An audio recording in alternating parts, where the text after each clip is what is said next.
পৃথিবীর এমন এক জায়গা যেখানে প্রতি নিঃশ্বাসে জমে যায় বরফ, যেখানে জঙ্গলে ঘুরে বেড়ায় পৃথিবীর সবথেকে শক্তিশালী আর বড় বাঘ, আর এখানেই রয়েছে পৃথিবীর সবথেকে বড় আর গভীর হ্রদ সাইবেরিয়া। এমন এক জায়গা যা রাশিয়ার 77% এরিয়াকে কভার করে রেখেছে, কিন্তু এর কেবলমাত্র 23% এরিয়া জুড়েই মানুষ বাস করে। এটা এমন একটা জায়গা যেখানে কবর দেবার জন্য মৃত ব্যক্তির পরিবারকে 6 মাস পর্যন্ত অপেক্ষা করতে হবে, আর এখানে আপনি কাঁদতেও পারবেন না, কারণ কাঁদলেই চোখের জল জমে বরফ হয়ে যাবে। আপনি শুনলে অবাক হবেন, সাইবেরিয়ার এমন কিছু অংশ রয়েছে যেখানে সারা বছর সম্পূর্ণ বরফে ঢাকা থাকে, আর এখানে এমন কিছু এলাকা রয়েছে যেখানে তাপমাত্রা সারা বছর -42 ডিগ্রি থেকে -60 ডিগ্রি সেলসিয়াসেরও কম থাকে। কিন্তু তারপরেও এই পৃথিবীতে এমন কিছু অবিশ্বাস্য মানুষ রয়েছে যারা এই কঠিন ঠান্ডাকে বুড়ো আঙুল দেখিয়ে এখানে বসতি গড়ে তুলেছে, আর তারা আজবভাবে এই নির্দয় পরিবেশের সঙ্গে খাপ খাইয়ে জীবনযাপন করতে সক্ষম হয়েছে। এদের কাছে এই বরফের টুকরোই পান করার জন্য একমাত্র জলের উৎস। পৃথিবীর সবথেকে বড় দেশ রাশিয়া, আর এই রাশিয়ার একটা বড় এলাকা সাইবেরিয়া, যা ইউরোপ আর এশিয়ার উত্তর অংশে অবস্থিত। এর ক্ষেত্রফল প্রায় 1,31,00,000 বর্গ কিলোমিটার। এটা ইউরাল পর্বত থেকে প্রশান্ত মহাসাগর পর্যন্ত বিস্তৃত। সাইবেরিয়ার সাইজ এতটাই বিশাল যে এর মধ্যে সম্পূর্ণ আমেরিকাকে রাখা যাবে, এমনকি 80টা বাংলাদেশ এর ভেতর ফিট হয়ে যাবে, আর ভারতের মতো 4টে দেশ এর ভেতর ফিট হবে। কিন্তু আশ্চর্যের ব্যাপার হলো, এত বিশাল এরিয়া হওয়ার পরেও এখানে জনসংখ্যা কেবলমাত্র 3,68,00,000। আর এত কম জনসংখ্যা হওয়ার পেছনে রহস্য হলো, এখানের অধিকাংশ অঞ্চল জঙ্গল, পাহাড় আর জলাভূমি দ্বারা পূর্ণ। কিন্তু তার থেকেও ভয়ঙ্কর কারণ হলো এখানের হাড়ি হিম করে দেবার মতো ঠান্ডা, যা আপনাকে কয়েক মিনিটের মধ্যেই বরফে রূপান্তরিত করে ফেলতে পারবে। এখানে শীতের তাপমাত্রা 0 থেকে অনেক ডিগ্রি নিচে চলে যায়, আর এত কম তাপমাত্রা হওয়ার কারণে এখানে বসতি গড়ে তোলা মানুষদের জীবন অনেক দুর্বিষহ হয়ে ওঠে। সাইবেরিয়ার সবথেকে কঠিনতম ঠান্ডা এলাকা ওমিওখন। এটা সাইবেরিয়ার উত্তর কোণে অবস্থিত। 700 কিলোমিটারের এই জায়গাটি পৃথিবীর মধ্যে সবথেকে ঠান্ডাতম জায়গাগুলির মধ্যে একটি। শীতকালে এখানে টেম্পারেচার -71 ডিগ্রি সেলসিয়াস পর্যন্ত পৌঁছে যায়। আমাদের ডিপ ফ্রিজের টেম্পারেচার থাকে সাধারণত -18 ডিগ্রি সেলসিয়াস। এখন ভেবে দেখুন কী পরিমাণ ঠান্ডা পড়ে এই অঞ্চলে। এখানে শীতকালে সূর্যের কিরণ তো পৃথিবীর দিকে ছুটে আসে ঠিকই, কিন্তু এই সূর্যের তাপ আপনাকে কোনোভাবেই গরম রাখতে পারবে না। এখানের মানুষদের এই চরম ঠান্ডার সঙ্গে লড়াই করে বেঁচে থাকতে অসংখ্য চ্যালেঞ্জের মোকাবিলা করতে হয়। এখানে জলের পাইপলাইন জমে যাওয়া একটা সাধারণ ব্যাপার। গাড়ি স্টার্ট হতে চায় না, আর গাড়ি স্টার্ট হলেও চালাবার মতো রাস্তা থাকে না, পুরো রাস্তাই বরফে জমে যায়। সকালে যখন তারা ঘুম থেকে ওঠে, তাদের গাড়িগুলোতে এমনই বরফের মোটা লেয়ার জমে যায়। যদি আপনি এখানে গাড়ি পার্ক করেন, তাহলে আপনার গাড়ির অয়েল, লুব্রিকেন্ট সব কিছু সারা রাতে জমে যাবে, আর আপনার গাড়িকে পুনরায় চালাবার জন্য কার মেকানিককে ডেকে আনতে হবে। এই কারণে এখানের মানুষ এই সমস্যা থেকে বাঁচতে গাড়িকে স্টার্ট করে রেখে দেয়, যাতে গাড়ি গরম থাকে, আর না হলে এই ধরনের বিশেষ কভার দিয়ে গাড়ি চাপা রাখে। এছাড়াও এখানে কয়েক মাইল দূরত্বের মধ্যে ঘন ঘন গ্যারেজ রয়েছে যেখানে গাড়ি পার্ক করা যায়। এই গ্যারেজগুলোর ভেতরটা অনেক উষ্ণ, যা আপনার গাড়িকে জমে যাওয়ার হাত থেকে বাঁচিয়ে দেয়। এখানের গাড়ির জানালায় 2টো করে কাঁচ লাগানো থাকে। এই ডাবল উইন্ডোজগুলো ইনসুলেটিংয়ের কাজ করে থাকে, যার ফলে গাড়ির ভেতরটা গরম থাকবে।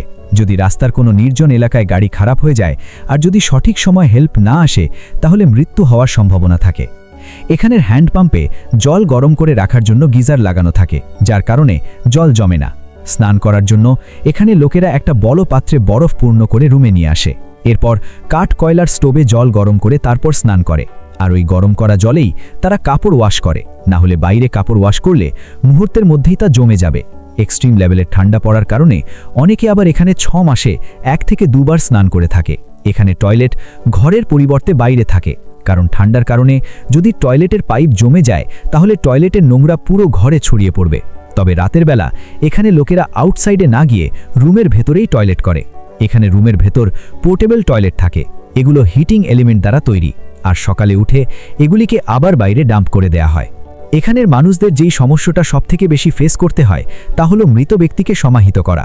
যখন কোনো ব্যক্তি এখানে মারা যায়, তার কবর খোঁড়ার জন্য কবরের সাইডে বড় করে আগুন জ্বালানো হয়, যা বরফকে গলতে সাহায্য করে। এই প্রসেসটা বেশ কয়েকদিন ধরে চলতে পারে, নির্ভর করে বরফের গভীরতা আর হার্ডনেসের উপর। এরপর মাটি খোঁড়ার সময় মাটি যাতে সফট থাকে, তার জন্য কন্টিনিউ জল ঢালা হয়। তবে বর্তমানে উন্নত মেশিন যেমন জ্যাক হ্যামারের সাহায্যে বরফ সরিয়ে কবর খোঁড়া হয়। এখানে এমন কিছু কমিউনিটি রয়েছে যারা ডেড বডিকে 4 থেকে 6 মাস পর্যন্ত মর্গে স্টোর করে রাখে, আর যখন গ্রীষ্মের সময় আসে এই ডেড বডিগুলিকে অন্তিম সংস্কার করে দাফন করে দেয়। আবার এমন কিছু কমিউনিটি রয়েছে যারা গ্রীষ্মের সময় নিজের পরিবারের সকল সদস্যের পূর্বে থেকে কবর খুলে রেখে দেয়, আর এই খনন কবরের ওপর বিশেষ কবর দিয়ে চাপা রেখে দেয়। যখন প্রচণ্ড ঠান্ডায় কেউ মারা যায় এই কবরগুলিকে সরিয়ে তাদের দাফন করে দেয়। ইয়াকুস্টাক রিপাবলিক অফ শাখার রাজধানী রাশিয়ার একটি জনপ্রিয় শহর। এই জায়গাটিও ওমিকনের মতোই শীতলতম স্থান, কিন্তু তারপরেও এখানে গোটা বিশ্বের টুরিস্টরা ভিড় জমায়, কারণ কঠিন ঠান্ডা হওয়ার পরেও এই শহরে নিত্য প্রয়োজনীয় সব কিছুরই মজুদ রয়েছে। প্রচণ্ড ঠান্ডার কারণে এখানে ফসলের চাষ হয় না, তাই মাছ মাংসই এখানে প্রধান খাবার।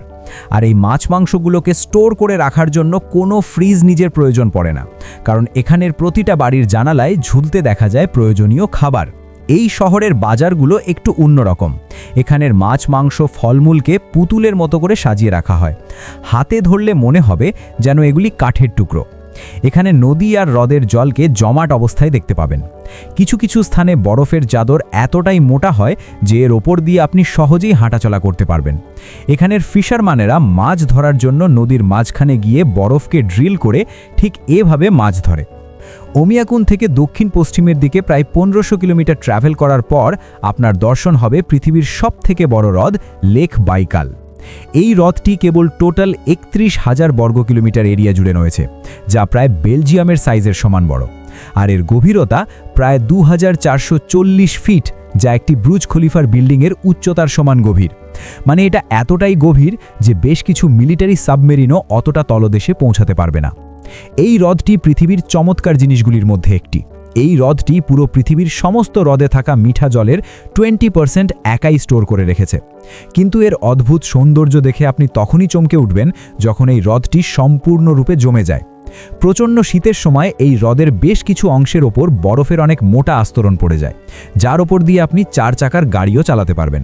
তবে এই লেকের ওপর দিয়ে গাড়ি চালানো অনেক ঝুঁকিপূর্ণ, কারণ বরফের থিকনেস সর্বত্র সমান না হওয়ার কারণে ক্র্যাকও পড়তে পারে, যার ফলে মৃত্যু হওয়ার সম্ভাবনা রয়েছে। সাইবেরিয়া অঞ্চল সবথেকে কঠোর জলবায়ু এবং বিশালতার জন্যই সমগ্র বিশ্বে বিখ্যাত। এখানকার ঘন জঙ্গল তৈগা নামে পরিচিত, যা পৃথিবীর সবথেকে বড় বরিয়াল জঙ্গলের মধ্যে অন্যতম। আর এই বিশাল গভীর অরণ্যের মধ্যে রাজ করে এক ভয়ানক হিংস্র প্রাণী সাইবেরিয়ান টাইগার। এরা পৃথিবীর সবথেকে বড় প্রজাতির বাঘ। এই বাঘগুলো অনেক বড় এরিয়া জুড়ে ঘুরে বেড়ায়। এদের এলাকা 500 থেকে 2000 বর্গ কিলোমিটার পর্যন্ত হতে পারে। এদের শরীরে রয়েছে খুবই মোটা লোম, আর স্কিনের ভেতর মোটা চর্বির লেয়ার থাকার কারণে এত কম টেম্পারেচারের মধ্যেও এরা বেঁচে থাকতে পারে। সাইবেরিয়ান টাইগার অন্যান্য বাঘের প্রজাতিদের তুলনায় সাইজে অনেক বড় হয়ে থাকে, আর এদের ওজন 300 কেজি পর্যন্ত হতে পারে। এরা -40 ডিগ্রি তাপমাত্রার মধ্যে বেঁচে থাকতে পারে, আর এই বরফ জমা এলাকার মধ্যে থেকেও যে কোনো প্রাণীকে শিকার করতে এরা খুবই পটু। যখন সাইবেরিয়ার প্রসঙ্গ ওঠে তখনই ট্রান্স সাইবেরিয়ান রেলওয়ের নাম একবার হলেও মাথায় আসবে, কারণ এই রেলওয়েকে বলা হয় পৃথিবীর দীর্ঘতম রেলওয়ে নেটওয়ার্ক। মস্কো থেকে এই রেলওয়েটি ভ্লাদিভস্টক পর্যন্ত বিস্তৃত, যার টোটাল দীর্ঘ 5707 মাইল। ট্রান্স সাইবেরিয়ান রেলওয়ে এতটাই দীর্ঘ যে কেউ ট্রেনে চড়ে যাত্রা শুরু করলে শেষ পর্যন্ত ঘুরে আসতে তাকে 8টা টাইম জোন পাড়ি দিতে হবে, আর পুরো ভ্রমণ বিরামহীনভাবে শেষ করতে সময় লেগে যাবে প্রায় 7 থেকে 8 দিন। এই রেলওয়েটা এমন এক পথরেখা যেখানে একবার ভ্রমণ করলে বলা যায় আপনি পৃথিবীর সমস্ত রূপ দেখে ফেলেছেন। বরফে ঢাকা পাহাড়, নদীতে ভেসে চলা বরফ, আগ্নেয়গিরি, এমনকি অদ্ভুত সব কালচারের সঙ্গে আপনার পরিচয় হয়ে যাবে। সাইবেরিয়ার অনেক এলাকাতেই প্রায় 2 থেকে 3 ঘন্টা মতো সূর্যের আলো থাকে, বাকি সময়টা ঘন কুয়াশায় আচ্ছন্ন থাকে, কারণ এর বেশ কিছু অংশ রয়েছে যেগুলো আর্কটিক সার্কেলের কাছে অবস্থিত। আমরা জানি পৃথিবীর সাউথ পোল আর নর্থ পোলে সারা বছর বরফ জমে থাকে, আর সাইবেরিয়ার নর্থ পোলের কাছেই লোকেটেড। বন্ধুরা, যদি জানতে চান সাইবেরিয়ার এই ভয়ঙ্কর ঠান্ডার মধ্যে জেলের আসামিদের কিভাবে সাজা দেয়া হয়, তাহলে চ্যানেলের এই ভিডিওটা দেখতে পারেন। আজ এই পর্যন্তই, আপাতত বিদায় নিলাম। দেখা হবে আবার পরের এপিসোডে।